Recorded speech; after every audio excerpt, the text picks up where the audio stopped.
Today we're going to be replacing the cabin air filter. Really easy job. Pop the glove box open. There's a tab right here that you push. Same for this side right here. Then the whole glove box will come down just like that.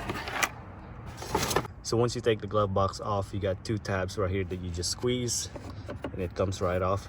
So before you take the air filter out, you have to pay attention to that arrow right here. It says airflow pointing down. So you take this out like that. That's the old air filter. If you look in the back of the new air filter right here, there's an airflow pointing down.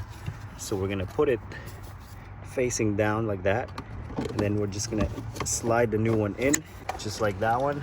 Then you can install your glove box right here. Make sure you hook it up to these two tabs right here. Up right over there. Same for that side right here.